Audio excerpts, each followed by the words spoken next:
मिश्रा और मेरे साथ हैं अमलेंदु उपाध्याय। महाराष्ट्र से बड़ी खबर आ रही है। कैबिनेट मिनिस्टर धनंजय मुंडे ने इस्तीफा दे दिया है। धनंजय मुंडे एनसीपी कोटे से मंत्री थे, उन्होंने इस्तीफा दिया। गंभीर आरोप उनके ऊपर थे।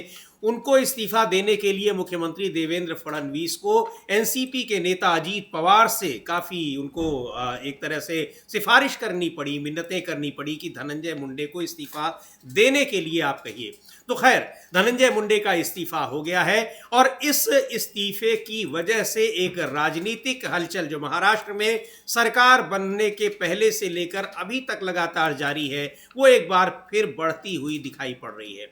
एनसीपी और शिवसेना एकनाथ शिंदे गुट का समर्थन बीजेपी की सरकार को है, देवेंद्र फडणवीस को, और Eknath Shinde deputy chief minister हैं। एनसीपी के नेता अजीत पवार भी डिप्टी चीफ मिनिस्टर हैं। अभी तक इस सरकार को चुनौतियां अक्सर ज्यादातर एकनाथ शिंदे की ओर से, शिवसेना की ओर से मिलती रही हैं, लेकिन अब एनसीपी की तरफ से भी एक कहा जाए कि चुनौती मिल रही है। हालांकि चुनौती एनसीपी ने पेश जरूर की लेकिन मुख्यमंत्री देवेंद्र फडणवीस का दबाव आखिरकार काम आया और इस्तीफा दिया है। लेकिन इस इस्तीफे के बाद अब वहां की राजनीतिक सरगर्मी किस तरफ जाएगी वो देखने वाली होगी, क्योंकि इतनी आसानी से धनंजय मुंडे ने इस्तीफा नहीं दिया और अब अगर दिया भी है तो उसके राजनीतिक मायने भी निकलेंगे और राजनीतिक स्थितियां भी बदलेंगी, ये साफ दिखाई पड़ रहा है। तो एक बार देखते हैं धनंजय मुंडे ने क्या दिया। लेकिन देवेंद्र फडणवीस की प्रसन्नता कितनी दिखाई पड़ रही है अपने मंत्री का इस्तीफा लेने के बाद, पहले देवेंद्र फडणवीस को सुना जाए। महाराष्ट्र के मुख्यमंत्री देवेंद्र फडणवीस को धनंजय मुंडे के इस्तीफा देने के बाद उन्होंने क्या कहा है। मुख्यमंत्री देवेंद्र फडणवीस ने धनंजय मुंडे के इस्तीफे की कि उन्होंने इस्तीफा दिया है और अब उसको भेज दिया गया है राज्यपाल के पास। ये बहुत ही महत्वपूर्ण है क्योंकि धनंजय मुंडे के इस्तीफे के लिए देवेंद्र फडणवीस को काफ़ी मेहनत करनी पड़ी, उतनी मेहनत की जितना एनसीपी के नेता अजीत पवार को धनंजय मुंडे को मंत्री बनाने के लिए भी नहीं करनी पड़ी होगी, क्योंकि बड़े दबाव थे और जो मामला कानून व्यवस्था से जुड़ा हुआ था और जिस तरह के आरोप थे धनंजय मुंडे के अपने उनके सहयोगियों के ऊपर, जिनको बचाने के आरोप थे, जिनका साथ देने का आरोप था, उसको लेकर पूरी की पूरी सरकार ही घिरी नजर आ रही थी। अमलेंदु जी, ये जो एक तरह से प्रसन्नता देवेंद्र फडणवीस के चेहरे पर दिख रही है कि धनंजय मुंडे ने आखिरकार इस्तीफा दे दिया, ये इसके बहुत राजनीतिक मायने निकल रहे हैं और साफ दिखाई पड़ रहा है कि देवेंद्र फडणवीस को कितनी मशक्कत करनी पड़ी धनंजय मुंडे का इस्तीफा लेने के लिए। हाँ बिल्कुल समीर जी, काफ़ी मशक्कत करनी पड़ी धनंजय मुंडे का इस्तीफा लेने के लिए और लगातार सवालों के घेरे में थे जी। सरकार बनते ही आ गया था। वो जो बीट के एक सरपंच थे संतोष देशमुख, उनकी जान लिए जाने के मामले में इनके ऊपर आरोप लग रहे थे धनंजय मुंडे के ऊपर, क्योंकि उसमें जो अभियुक्त है वाल्मीकि कराट वो इनका काफ़ी ज़्यादा नज़दीकी था और खुद धनंजय मुंडे कह चुके थे कि वो उनका नज़दीकी है। उसके साथ फिर उसके चित्र जो थे वो काफ़ी ज़्यादा वायरल हो रहे थे। खुद इनकी चचेरी बहन जो है गोपीनाथ मुंडे की बेटी पंकजा मुंडे, वो भी सवाल उठा चुकी थी जी। सहयोगी दल जो थे वो सवाल उठा रहे थे। विपक्ष तो इस पर सवाल उठा ही रहा था कि किस तरीके से धनंजय मुंडे को ये सरकार बचा रही है इसमें और उनके उसमें हो रहा है काम, और इसको लेकर काफ़ी ज़्यादा तनाव बना हुआ था। तो अब बताया ये जा रहा है समीर जी कि इस्तीफा तो उनका 2 दिन पहले ही लिया जा चुका था और अजीत पवार ने वो इस्तीफा उनका ले लिया था और काफ़ी ज़्यादा उनके घर पे, अजीत पवार के घर पे बैठक हुई थी और उसमें मुंडे भी थे और उसमें उनका इस्तीफा लिया गया और उन्होंने अपने पास रख लिया था अजीत पवार ने ये इस्तीफा। तो यानी एक तरीके से अजीत पवार जो हैं वो फिलहाल संकट मोचक की स्थिति में आए हैं देवेंद्र फडणवीस के लिए, क्योंकि अगर धनंजय मुंडे का इस्तीफा नहीं होता तो या तो वो बर्खास्त किए जाते और बर्खास्त किए जाते तो एक बवाल होता, तो यानी एक शर्मिंदगी से देवेंद्र फडणवीस को बचाने का काम अजीत पवार ने फिलहाल किया है, ये समझ में आ रहा है। हालांकि जिस तरीके से चीज़ें चल रही हैं महाराष्ट्र में, तो ये इस्तीफों की शुरुआत है। पहला इस्तीफा भी हुआ है और भी इस्तीफे इसमें हो सकते हैं, चाहे मंत्री पद से हो या अन्य पदों से हो, क्योंकि वहाँ काफ़ी ज़्यादा बवाल जो है वो महायुति में समीर जी चल रहा है। जी बिल्कुल अमरेंदु जी, इसमें महायुति में काफ़ी इस तरह के जो संघर्ष हैं वो लगातार जारी हैं सरकार बनने के बाद से ही, और पहले जो संघर्ष चल रहे थे वो तो चल ही रहे थे। लेकिन जिस तरह का जो इन पर आरोप रहे इनके सहयोगियों पर अवैध वसूली को लेकर, उनके साथ जो उनको मारा गया, उनकी जान ली गई, इस तरह के आरोप और सीधे तौर पर कानून व्यवस्था से जुड़ा हुआ मामला है और कानून व्यवस्था से जुड़ा मामला, जुड़ा विभाग वो गृह मंत्री देवेंद्र फडणवीस के पास है। तो मुख्यमंत्री के अलावा भी उनकी जो जिम्मेदारी थी और उनकी इस्तीफा लेना उनकी कितनी बड़ी मजबूरी थी, ये भी साफ दिखा रहा है। लेकिन ये जो महायुति गठबंधन में जिस तरह से चीजें चल रही हैं, एनसीपी के नेता अजित पवार ने इस्तीफा देने के लिए कहा धनंजय मुंडे को। जाहिर सी बात है कि उनकी पार्टी के मंत्री हैं, नेता हैं, विधायक हैं, तो उनकी बात वो मानेंगे। लेकिन एनसीपी के नेता अजित पवार अपने मंत्री का इस्तीफा लेकर सरकार को शर्मिंदगी से भले ही बचा रहे हैं, लेकिन पार्टी उनकी इससे उस पर बेअसर रहेगी, इससे इनकार नहीं किया जा सकता है। एनसीपी के नेता हो अजीत पवार चाहे एकनाथ शिंदे, वो खुद भी उनके सामने एक दोहरी विवशता जो दिखाई पड़ती है कि एक अपने पार्टी के नेताओं कार्यकर्ताओं के साथ उनको किस तरह से समन्वय बनाना पड़ रहा है, और दूसरी तरफ एनडीए गठबंधन के में शामिल रहने के लिए भारतीय जनता पार्टी के साथ। तो ये दोनों चुनौतियां, एक तरफ उन्होंने शर्मिंदगी से तो बचा लिया है, लेकिन धनंजय मुंडे को मंत्रालय से निकाल देना, ये उनके अपने समर्थकों, अपने नेताओं और अपनी पार्टी के लिए अब एक मुश्किल में डालने वाला कदम हो सकता है। हाँ बिल्कुल समीर जी, काफी मुश्किल वाला कदम हो सकता है अजीत पवार के लिए। हालांकि अजीत पवार ने फिलहाल उनका इस्तीफा लिया है जी। और जो धनंजय मुंडे की पत्नी है करुणा शर्मा मुंडे, जो उनसे अलग रहती हैं, उनका 2 मार्च को ही वक्तव्य आ गया था कि उनका इस्तीफा सत्र से पहले हो जाएगा, और उनका इस्तीफा एक तरीके से लिया जा चुका है, और बहाना जो है वो बताया जाएगा कि उनका स्वास्थ्य ठीक नहीं है। और यही बात धनंजय मुंडे ने अपने इस्तीफा लिखते समय कही है कि उनका स्वास्थ्य ठीक नहीं है, इसलिए जो है वो इस्तीफा दे रहे हैं, ये उन्होंने कहा है। यानी अभी भी इस्तीफा जो दिया है उन्होंने, उसमें कहीं ये जिक्र नहीं है कि वो किसी जिम्मेदारी ले रहे हैं या उनके ऊपर क्या आरोप है। स्वास्थ्य का हवाला देकर इस्तीफा उन्होंने दिया है। लेकिन ये भी मतलब बड़ी हैरानी की बात है। उनके इस्तीफे की जो कॉपी है तो मराठी में, लेकिन हम लोग उसको दिखाएंगे अपने दर्शकों को एक बार कि उन्होंने स्वास्थ्य का हवाला देते हुए इस्तीफा दिया है। लेकिन अभी महाराष्ट्र की सरकार बने कितने दिन हुआ और स्वास्थ्य इतना खराब था कि वो मंत्री बनने के बाद उनको इस्तीफा देना पड़ रहा है। तो जाहिर सी बात है कि उस वक्त भी रहा होगा, लेकिन उस समय उन्होंने वो मंत्री बने और अब स्वास्थ्य कारणों से इस्तीफा वो दे रहे हैं। ये मराठी भाषा में जो धनंजय मुंडे का ट्वीट है उसको अगर हम देखें कि वो क्या लिख रहे हैं, तो इस पर प्रियंका चतुर्वेदी का कि ये उनकी जो प्रियंका चतुर्वेदी ने भी इस पर अपनी प्रतिक्रिया जताई है। लेकिन जो अभी अमलेंदु जी ये बात कह रहे हैं कि किस तरह से धनंजय मुंडे स्वास्थ्य का हवाला दे रहे हैं, जबकि उनके ऊपर बेहद गंभीर आरोप लगे हुए हैं। आरोप ये कि वो उन लोगों का साथ दे रहे हैं जो किसी की जान लेने के लिए उसमें अभियुक्त हैं, आरोप है उन पर, और जो उस व्यक्ति की जान लेने के लिए जो अवैध वसूली का विरोध करता रहा, सरपंच का। तो इतने गंभीर आरोप जो सीधे कानून व्यवस्था से जुड़ा हुआ है। धनंजय मुंडे के ट्वीट का अगर हम हिंदी में उसका अनुवाद करें तो वो उसकी मीनिंग ये निकल रही है कि मेरी पहले दिन से ही दृढ़ मांग रही है कि बीड जिले के मासाजोग में संतोष देशमुख के नृशंस हत्या के आरोपियों को कड़ी से कड़ी सजा मिलनी चाहिए। कल जो तस्वीरें सामने आई उन्हें देखकर मेरा दिल बहुत दुखी हुआ। इस मामले की जांच पूरी हो चुकी है और कोर्ट में चार्जशीट दाखिल हो चुकी है। साथ ही न्यायिक जांच का भी प्रस्ताव रखा गया है। मेरी सूझबूझ और पिछले कुछ दिनों से मेरी तबीयत ठीक नहीं चल रही है। इसे देखते हुए डॉक्टरों ने मुझे अगले कुछ दिनों तक इलाज कराने की सलाह दी है। इसलिए चिकित्सा कारणों से भी मैंने कैबिनेट में अपने मंत्री पद से इस्तीफा मुख्यमंत्री को सौंप दिया है।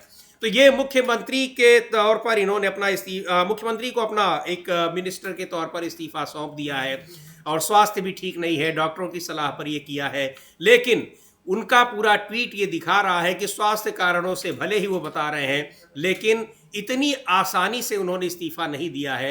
उसके लिए ये उससे स्पष्ट हो रहा है कि किन परिस्थितियों में इस्तीफा धनंजय मुंडे ने दिया है। हाँ बिल्कुल समीर जी, ये जो दिया है धनंजय मुंडे ने, अभी देखना ये होगा कि इसका क्या असर पड़ता है महाराष्ट्र की राजनीति पर, और ये संयोग है या प्रयोग है या इस्तीफों की अब शुरुआत हुई है। क्योंकि कई मंत्रियों के ऊपर तलवार लटक रही है इस्तीफे की कि उनसे इस्तीफे मांगे जा रहे हैं, और उधर जिस तरीके से सरकार में लगातार जो आपस में चल रहा है संघर्ष, संघर्ष की स्थिति है। इधर समीर जी, जो एक केंद्रीय मंत्री है रक्षा खड़से, उनकी बेटी के साथ जो दुर्व्यवहार हुआ और यौन उत्पीड़न एक तरह से कहा जा सकता है उसको, या यौन दुर्व्यवहार किया कहा जा सकता है, वो हुआ। उसके बाद उनको खुद जाकर जो थी थाने में जाकर FIR लिखानी पड़ी, और उसमें जो नाम आ रहे हैं वो एकनाथ शिंदे की पार्टी के लोगों के नाम उसमें आ रहे हैं, और वो शिंदे के काफी करीबी समझे जाते हैं। तो यानी इस तरीके से अब जो सहयोगी दल है वो किस तरीके से भारतीय जनता पार्टी के लिए एक मुसीबत बन रहे हैं। और यहाँ तक कि जो केंद्रीय मंत्री हैं, जो मोदी जी की मंत्री हैं, मोदी जी की कैबिनेट में मंत्री हैं, उनकी बेटी के साथ अगर दुर्व्यवहार होता है तो आप समझ लीजिए कि किस तरीके से पंगु सरकार जो है वो महाराष्ट्र में चल रही है। तो अभी धनंजय मुंडे का इस्तीफा हुआ है, तो क्या देवेंद्र फडणवीस ने अब टेक ओवर करना शुरू कर दिया है, मुख्यमंत्री हैं वो ये बताना शुरू कर दिया है, ये भी समझा जा सकता है। जो कहा जा रहा है कि देवेंद्र फडणवीस ने मुंडे से इस्तीफा मांगा था, मुंडे ने इस्तीफा नहीं दिया, तो अजित पवार को बैठक बुलानी पड़ी अपने घर पर, वहां उनको बुलाया गया और वहां उनसे इस्तीफा लिया गया। अब उनकी जो पत्नी है जो उनसे अलग रह रही हैं, उनका यही कहना है कि धनंजय मुंडे जो थे वो इस्तीफा देने के लिए तैयार नहीं थे, और अजित पवार ने जबरदस्त उनका इस्तीफा लिखवा लिया। ये इस तरीके के बयान उनके आए हैं समीर जी। अब कहा जा रहा है कि मुंडे को जो सेरेब्रल पाल्सी जो बीमारी होती है शायद वो हो गई है, जिसकी वजह से उन्हें लगातार बोलने में दिक्कत हो रही है। तो अब ये है कि वास्तव में दिक्कत हो रही है, बोलने में दिक्कत हो रही है, तो अभी बोलने में दिक्कत बहुत लोगों को होती है। और अभी कुछ ही दिन पहले से ही तो ये शुरुआत नहीं हुई होगी, अभी तो मंत्री नए बने ही हैं, नए मंत्री बने हैं, और ये बीमारी ऐसी है कि जो अगर शुरुआत हुई इसकी तो लंबे समय से हो चुकी होगी। तो अब उसका इलाज कराना है, जैसे वो कह रहे हैं कि उनको इलाज कराना, तो इलाज पहले भी कराया जा सकता था, और इलाज कराते समय आप काम नहीं कर सकते, ऐसा थोड़ी है। तो स्वास्थ्य कारणों से इस्तीफा नहीं है, चूंकि धनंजय मुंडे पर काफी सवाल उठ रहे थे, विपक्ष लगातार इस पर सवाल उठा रहा था, तो अब जो है वो सरकार घिरी हुई थी, तो एक रास्ता निकाला गया। जी बिल्कुल, और इसको लेकर जिस तरह से दबाव था सरकार पर, कानून व्यवस्था पर सीधे तौर पर निशाना साधा जा रहा था, और रक्षा खड़से का भी मामला है जो अमलेंदु जी अभी बता रहे हैं, कई सारी ऐसी घटनाएं हुई हैं जिसमें महाराष्ट्र की कानून व्यवस्था पर विपक्ष लगातार हमलावर है। उसमें अब धनंजय मुंडे का इस्तीफा एक तरह से इस बात की भी पुष्टि कर रहा है कि उस सारे मामले से, उन आरोपों को लेकर सरकार भी ये जान चुकी थी कि ये सारी घटनाएं हुई हैं, और उसमें उसके अपने सहयोगी दलों के मंत्रियों का नाम शामिल है। निश्चित तौर पर यही वजह हो सकती है, क्योंकि भारतीय जनता पार्टी में तो इस्तीफे होते नहीं है, ऐसा कहा जाता है पिछले कुछ समय से। और किसी भी मंत्री के ऊपर कितने भी बड़े आरोप हो, उनके मंत्रालय में कितने भी बड़ी दुर्घटनाएं हो जाए, लेकिन किसी मंत्री का इस्तीफा नहीं होता है। धनंजय मुंडे का अब इस्तीफा अगर हुआ है, हालांकि वो बीजेपी की सहयोगी पार्टी के कोटे से मिनिस्टर थे, एनसीपी के नेता है, अब अगर उन्होंने इस्तीफा दिया है तो अब ये माना जाए कि क्या और भी इस्तीफे होंगे, क्योंकि इस्तीफे ऐसे कई नेता हैं जिनसे मांगे जा रहे हैं। फिलहाल विपक्ष की क्या प्रतिक्रिया है, अब विपक्ष जाहिर सी बात है कि वो बताएगा कि उनके दबाव में इस्तीफा लेना पड़ा मुख्यमंत्री को, लेकिन जाहिर सी बात यह भी है कि इस्तीफा अगर लिया गया है तो जो आरोप लगे हैं उनमें कहीं न कहीं पुष्टि को स्वीकार कर रही है सरकार भी। सुनते हैं आदित्य ठाकरे क्या कह रहे हैं, शिवसेना के नेता उद्धव ठाकरे गुट की शिवसेना जो है उसके नेता है आदित्य ठाकरे, इस इस्तीफे पर, धनंजय मुंडे के इस्तीफे पर उनकी क्या प्रतिक्रिया है। सवाल उठा रहे हैं आदित्य ठाकरे, अगर कानून व्यवस्था इस तरह की रहेगी तो यहाँ कौन इन्वेस्ट करने आएगा, यहाँ की अर्थव्यवस्था किस तरफ जाएगी। इसको लेकर अभी हम लोग चुनाव से पहले भी बड़े आरोप लगे थे, एकनाथ शिंदे उस समय मुख्यमंत्री थे, उनकी सरकार थी, कि इन्वेस्टमेंट तो महाराष्ट्र में हो ही नहीं रहा है। अमलेंदु जी वो जा रहा है गुजरात, संजय राउत लगातार उस मुद्दे को उठाते रहे चुनाव में, हालांकि उस मुद्दे का लगता है महाराष्ट्र की जनता पर कोई प्रभाव नहीं पड़ा, क्योंकि उनके उन आरोपों को जनता ने खारिज किया और महायुति गठबंधन को एक बार फिर बहुमत दिया। लेकिन अब महायुति गठबंधन में भी दिखाई पड़ रहा है कि आपस में इन तीनों पार्टियों के बीच तालमेल कैसा है। सरकार बनाने में मुश्किलें हुई, चुनाव लड़ने में मुश्किलें हुई, सरकार बनने के बाद अब सरकार चलने में भी किस तरह से मुश्किलें आ रही हैं, लगातार आ रही हैं। प्रियंका चतुर्वेदी ने जो बीड में जहां पर यह घटना हुई जिसकी वजह से धनंजय मुंडे को इस्तीफा देना पड़ा है, उसके बारे में उन्होंने बहुत गंभीर टिप्पणी की है। प्रियंका चतुर्वेदी लिख रही हैं कि बेशर्मी है उनकी, विवेक बुद्धि को मंत्री पद से हटने का फैसला लेने में इतना समय लग गया, उन्हें तो उसी दिन कर लेना चाहिए था जिस दिन सरपंच की हत्या हुई थी। इस खबर के अनुसार पुलिस और राजनीतिक सहयोगियों के नापाक गठजोड़ के कारण पिछले 5 सालों में बीड में 300 से ज्यादा हत्याएं हुई हैं। संतोष देशमुख की दर्दनाक हत्या के विवरण से राज्य सरकार की अंतरात्मा हिल जानी चाहिए थी, लेकिन वे धनंजय मुंडे को बचाने में लगे रहे। शर्मनाक। तो ये बड़ा आरोप उन्होंने लगाया है और ये वो आरोप है जो पुलिस के रिकॉर्ड के मुताबिक, प्रियंका चतुर्वेदी का दावा है कि पुलिस के रिकॉर्ड के मुताबिक ये सारे इतनी वहां पर घटनाएं हुई हैं। तो ये बड़े आरोप है। और अमलेंदु जी, इसमें जो आदित्य ठाकरे कह रहे हैं कि इन्वेस्टमेंट कौन आएगा, तो इन कैसे आएगा, कौन लेकर आएगा। अब इन्वेस्टमेंट को लेकर अब एक बार फिर वो सवाल उठेंगे और विपक्ष कहेगा, जो संजय राउत कहा ही करते थे कि महाराष्ट्र में अब इन्वेस्टमेंट आई कहां से रहा है जब एकनाथ शिंदे की सरकार थी। और जाहिर सी बात है कि अब तो वो पूरी तरह से बीजेपी की सरकार है, मुख्यमंत्री भी उसके।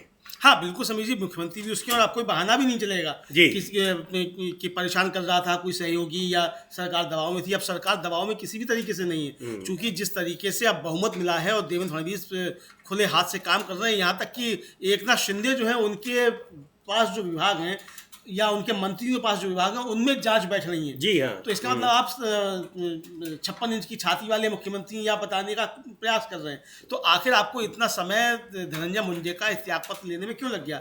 जो कांग्रेस के प्रदेश अध्यक्ष रहे हैं और कांग्रेस के एमएलए हैं नाना पटोले, उन्होंने भी समीर जी इसको लेकर काफी सवाल उठाए हैं। उनका कहना है, नाना पटोले का, कि सरकार जो है वो दोषियों को बचाती है, क्योंकि अगर इस्तीफा लेने में इतना समय लग गया तो ये साफ है कि सरकार जो बचा रही है। और महाराष्ट्र मंत्री में ऐसे कई मंत्री हैं जिनके ऊपर आपराधिक मुकदमे हैं या जो अपराध में लिप्त हैं, उनके इस्तीफे होने चाहिए। और ऐसे मंत्रियों के खिलाफ कार्रवाई कब होगी, ये सवाल नाना पटोले पूछ रहे हैं। जी बिल्कुल, सुनते हैं नाना पटोले ने क्या कहा है। लेकिन ये अब बड़ा सवाल है कि जिन पर दूसरे मंत्रियों पर आरोप है, और निश्चित तौर पर बीजेपी के भी कुछ मंत्री होंगे, दूसरे सहयोगी दलों के भी होंगे, अब उनके इस्तीफे का भी दबाव बढ़ेगा देवेंद्र फडणवीस पर और भारतीय जनता पार्टी शासित दूसरे राज्यों में भी। क्योंकि एक बहुत बड़ा जो कारण बताया जाता है कि इस्तीफा नहीं हो सकता है कि जब तक किसी के ऊपर जो आरोप लगे हैं वो साबित ना हो जाएं। लेकिन ये वो आरोप है जो साबित नहीं हुए। आरोप तो बहुत ही गंभीर हैं लेकिन साबित नहीं हुए हैं, फिर भी इस्तीफा लिया गया है,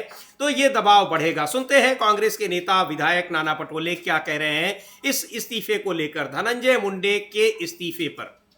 कि समय लगा, इसलिए लगा कि वो सहयोगी दल के नेता हैं और उनके इस्तीफे के लिए देवेंद्र फडणवीस को पहले अजीत पवार को मनाना पड़ा, तब कहीं जाकर धनंजय मुंडे ने इस्तीफा दिया है। लेकिन ये सारी चीजें बता रही हैं कि कितनी जो एक समन्वय है तीनों पार्टियों के भीतर वो किस तरह का है कि धनंजय मुंडे का इस्तीफा लेने में इतना समय लग गया, लेकिन इस्तीफा ले लिया देवेंद्र फडणवीस ने।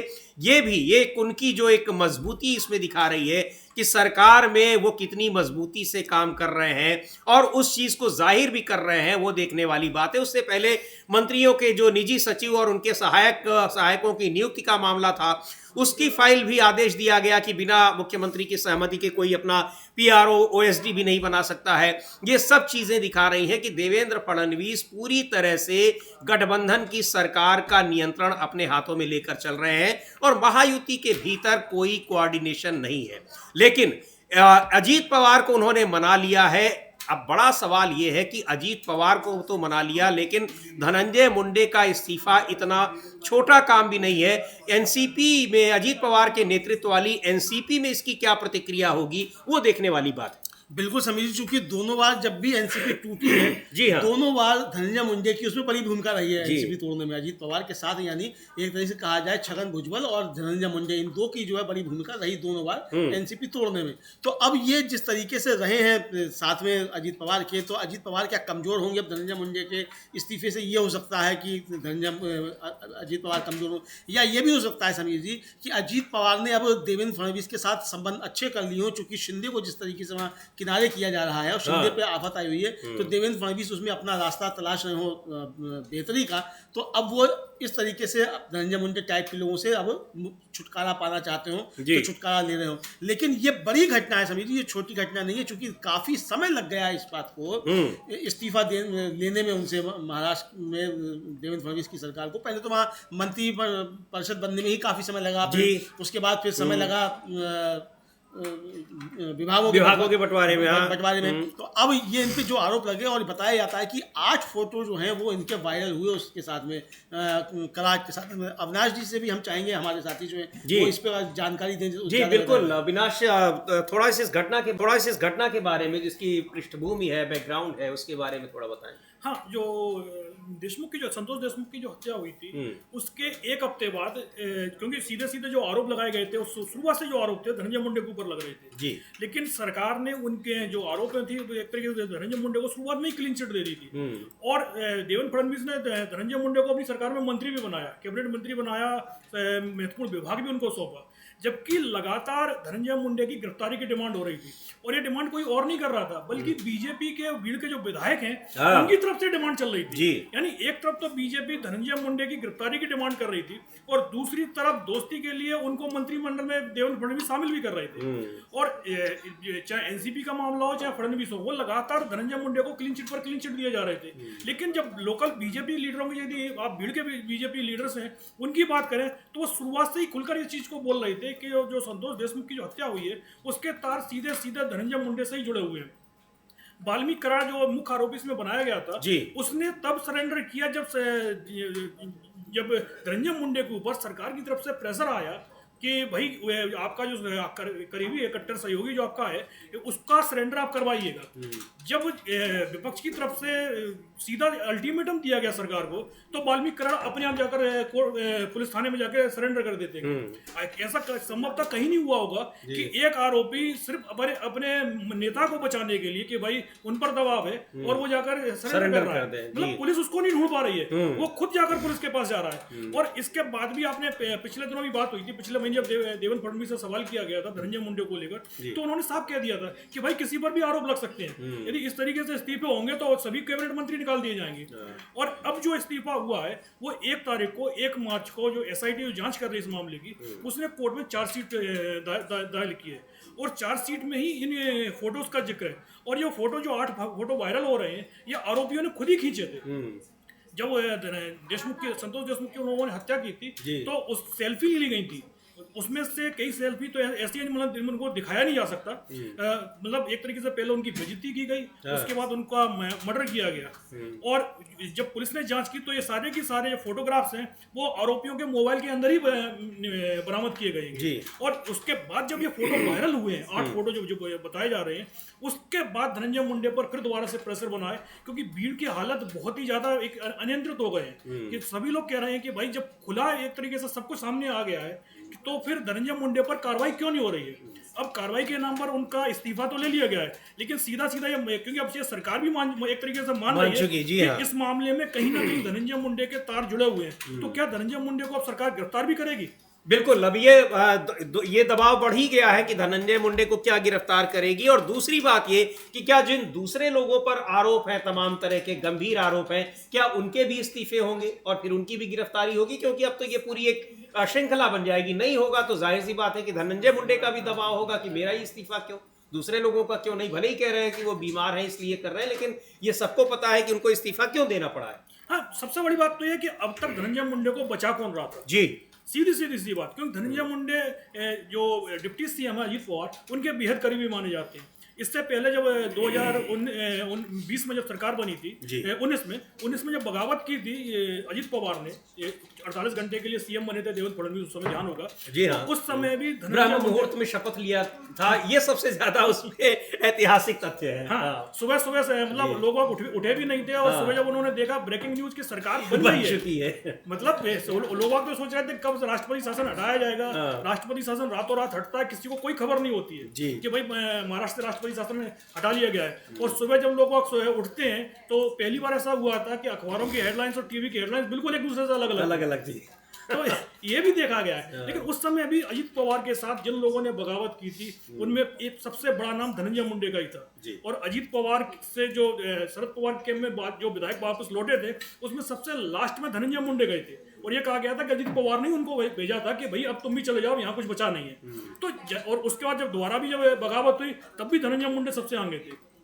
धनंजय मुंडे को एक अजीत पवार एक दूसरा मामला यह भी है कि जो ओबीसी विधायक है वो एनसीपी के पास में धनंजय मुंडे का कद का इस समय कोई नहीं बचा हुआ है क्योंकि छगन भुजबल को तो अजीत पवार ने एक तरीके से साइड कर दिया। तो छगन भुजबल की काट के लिए उनके पास में धनंजय मुंडे थे और अब धनंजय मुंडे खुद ही मुसीबत में फंस गए हैं। अजित पवार उनको बचाने की कोशिश तो बहुत की, लगातार वो यही बोलते रहे कि भाई खाली आरोप लगा देने से हम इस्तीफा किसी से नहीं मांगेंगे, लेकिन जब ये फोटो वायरल हुए हैं और फोटो में साफ साफ आरोपियों के चेहरे दिखाई दे रहे हैं और वो जो फोटो भी है उन्हीं के आरोपियों के मोबाइल से ही बरामद हुए, उसके बाद अजित पवार के पास में कोई ऑप्शन ही नहीं बचा था कि धनंजय मुंडे से इस्तीफा ना लिया जाए। उन्होंने धनंजय मुंडे से कहा होगा कि भाई अब पानी सर से ऊपर से निकल गया है कि अब हम खुद ही नहीं बचा पाएंगे क्योंकि सबूत सामने आ गए हैं। अब अभी तक तो यही था कि भाई आरोप है, लेकिन अब तो सबूत सामने रखे हुए हैं और वो आपके जो समर्थक हैं उन्हीं के मोबाइलों में से निकल रहे हैं। तो उसके बाद इस्तीफा एक तरीके से लिया गया उनसे। तो सबसे बड़ी बात तो ये सवाल यही उठ रही है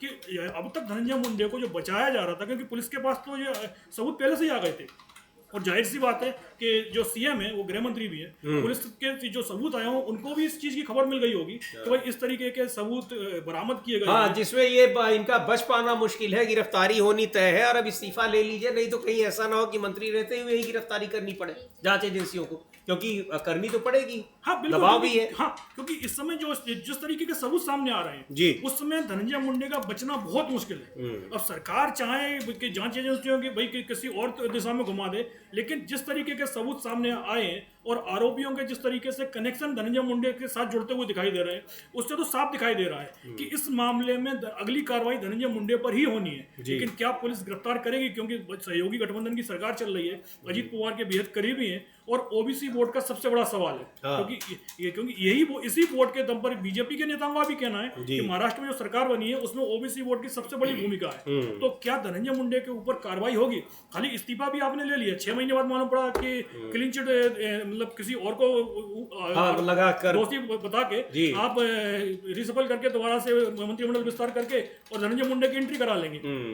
लेकिन सबसे बड़ा सवाल ये है कि जिस तरीके के सबूत आ रहे हैं उस समय धनंजय मुंडे के खिलाफ और क्या कार्रवाई होती है, क्योंकि इस्तीफा तो उनको देना ही था, देर से आया है ये इस्तीफा। तो पहली बात तो यही, उनको जब जिस तरीके से उन पर आरोप लगे थे हत्याकांड में शामिल होने के, उसके बाद उनको मंत्री ही नहीं बनाया जाना चाहिए था। बिल्कुल यही तो सवाल उठ रहा है, विपक्ष लगातार ये कह रहा है और अब इस्तीफे के बाद भी ये कह रहा है कि आखिर इतनी देरी क्यों की गई। इसका मतलब कि जब सर से पानी ऊपर हो गया है और अब ये कंफर्म हो गया कि उनकी किस तरह से उसमें संलिप्तता है, तब जाकर आपने इस्तीफा लिया है।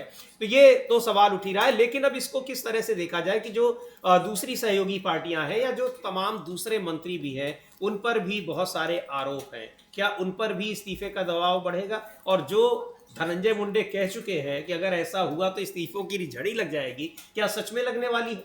नहीं, जिस हिसाब से बीजेपी को ये कहा जा रहा है कि देवेंद्र फडणवीस इस समय नरेंद्र मोदी की स्टाइल में सरकार चला रहे हैं जी, कि विपक्ष जो डिमांड करेगा हम उसको नहीं मानेंगे। हाँ, क्योंकि धनंजय मुंडे केस में यही दिखाई दिया। हालांकि अब प्रधानमंत्री मोदी भी उस तरह की सरकार नहीं चला रहे हैं। हाँ, सरकार तो इस बार उन्होंने जितने बार यू टर्न लिए हैं 10 साल में नहीं लिए, उससे 2-4 गुने ज्यादा यू टर्न वो 1 साल में ही ले चुके हैं। लेकिन देवेंद्र फडणवीस भी दिखाने की कोशिश वही कर रहे थे कि जिस तरीके से केंद्र में नरेंद्र मोदी सरकार चला रहे हैं उसी तरीके से हम सरकार चलाएंगे। इसीलिए उन्होंने मंत्रियों को जो निजी स्टाफ है उनकी भी नियुक्ति नहीं करनी थी। हर जगह देवेंद्र फडणवीस का ही दखल दिखाई दे रहा है। मंत्रियों को एक तरीके से ये कहा जा रहा है कि हर मंत्री के पास में फडणवीस अपना एक जासूस छोड़ना चाहते हैं, तो उसी तरीके से वो काम कर रहे हैं। और विपक्ष जो भी डिमांड कर रहा है, अब महाराष्ट्र में 3 महीने हुए हैं सरकार को, लेकिन विपक्ष की तरफ से जो भी डिमांड हो रही है उसको माना नहीं जा रहा है। तो उस पैटर्न तो लगभग वही चल रहा है। लेकिन जो धनंजय मुंडे वाला केस है, क्योंकि इस मामले में सारे सबूत सामने आ गए थे। उससे पहले तो आपने देखा होगा देवेंद्र फडणवीस लगातार मना कर रहे थे कि हम इस्तीफा नहीं लेंगे, लेकिन मजबूरी फंस गई थी कि एक तो सत्र विधानसभा का चल रहा है, विधानमंडल का सत्र वहां चल रहा है, कि वहां विधान परिषद भी है। और इस सत्र के दौरान इस तरीके के सबूत सामने आ जाना, तो जाहिर सी बात है सरकार विपक्ष को मौका नहीं देना चाहती थी, इसीलिए धनंजय मुंडे का इस्तीफा ले लिया गया है। लेकिन बाकियों के इस्तीफे हमें तो नहीं लग रहा कि देवेंद्र फडणवीस इस तरीके, क्योंकि यदि विपक्ष के दबाव में इस्तीफे लेने होते तो अब तक तो कई मंत्रियों को वहां इस्तीफे हो गए होते। लेकिन विपक्ष अब दबाव बना रहा है और दबाव ये बना रहा है कि अब सीधे देवेंद्र फडणवीस को ही इस्तीफा देना है, क्योंकि जिसकी मंत्रिमंडल में, जिसके मंत्रिपरिषद में इतने मंत्री दागी हैं, तो वो सरकार कैसे चल रही है। कानून व्यवस्था की स्थिति को लेकर सवाल उठ रहे हैं और कानून व्यवस्था के मोर्चे पर विपक्ष का कहना है कि सरकार फेल है, तो सरकार को इस्तीफा देना चाहिए। कांग्रेस के प्रवक्ता हैं अतुल लौंडे पाटिल, क्या कह रहे हैं सुनते हैं। निश्चित तौर पर उनके देवेंद्र फडणवीस के मंत्रियों पर ही नहीं बल्कि उन पर भी इस्तीफे का दबाव बढ़ गया है। मस्साजोग के सरपंच संतोष देशमुख, इनका जिस क्रूरता से, जिस निर्दयता से खून किया गया है, उसके तस्वीरों ने साफ कर दिया है कि वहां की इस्टेब्लिशमेंट, वहां का राजनीतिक नेतृत्व किस तरह से अपने आप को सब कुछ समझता था। क्या कोई इंसान इस बात पे भरोसा करेगा कि देवेंद्र फडणवीस की सरकार, जो खुद मुख्यमंत्री है और गृह मंत्री भी है, उन्हें ये 2 महीने पहले पता नहीं था? जो तस्वीरें आज सामने आई, जो अपने आप में सारा गुनाह बयां करती है, क्या ये देवेंद्र फडणवीस जी को पता नहीं था? ऐसा कोई मान लेगा? इतना कोई मूर्ख है? इस्तीफा तब हुआ है जब ये तस्वीरें सामने आई है, जनता के सामने आई है, सरकार के सामने, गृह मंत्री के सामने, मुख्यमंत्री के सामने तो पहले भी थी। तो हमारा सवाल है कि क्या इस सरकार को सत्ता में रहने का अधिकार है? केवल धनंजय मुंडे के इस्तीफे से बात हो जाएगी? इतनी क्रूरता करने वाली पार्टी, उसके नेता, उनको कोई भी नैतिक अधिकार नहीं है कि वो सत्ता में रहे। कोई श्रेय लेने की कोशिश न करे, ये मीडिया भी न चलाए कि देवेंद्र फडणवीस जी तो 2 महीने पहले ही चाहते थे कि वो इस्तीफा दे दे। चाहने से क्या होता है, कृति बयां करती है। आप कितनी ताकत से लोगों के पीछे खड़े हो, आप कितनी ताकत से ईमानदारी दिखाते हो।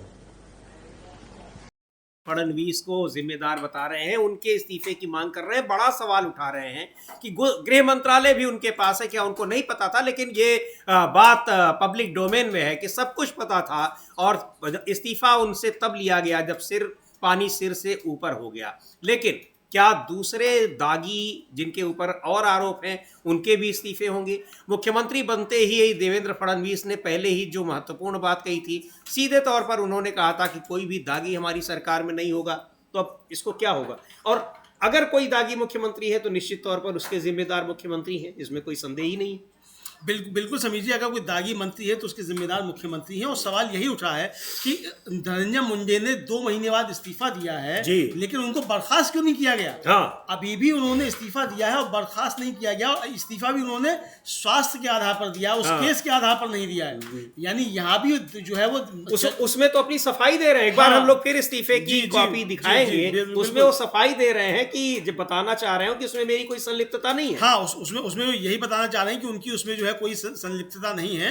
तो ये एक तरीके से समीर जी देखा जाए तो साफ तौर पे समझा जा सकता है कि मतलब उन्होंने जो दिया है इस्तीफा, वो सरकार को दबाव में लेके दिया है, वो सरकार के दबाव में नहीं है। यानी इस्तीफा भी उन्होंने अपनी शर्तों पर दिया है, ये साफ तौर पे बात समझ में आ रही है। और जो अतुल पाटिल कह रहे हैं, जो कांग्रेस के प्रवक्ता हैं, वो कह रहे हैं कि देवेंद्र फडणवीस को भी सत्ता में रहने का नैतिक अधिकार नहीं है, क्योंकि अगर देवेंद्र फडणवीस को 2 महीने पहले ही पता था, जिस तरह की तस्वीरें सामने आई हैं, तो ये इस्तीफा पहले ही हो जाना चाहिए था या उनको बर्खास्त कर देना चाहिए था। और अगर नहीं होता है तो देवेंद्र फडणवीस भी इसके लिए दोषी है, तो उनका भी इस्तीफा होना चाहिए। ये उनका साफ तौर पर कहना है समीर जी। बिल्कुल साफ तौर पर ये कहना है, चूंकि गृह मंत्रालय है, जांच एजेंसियां उनके पास है, और ये कैसे हो सकता है कि उन तस्वीरों की जानकारी देवेंद्र फडणवीस को नहीं थी, और अगर थी तो उन्होंने इस्तीफा क्यों नहीं लिया या उन्हें बर्खास्त क्यों नहीं किया?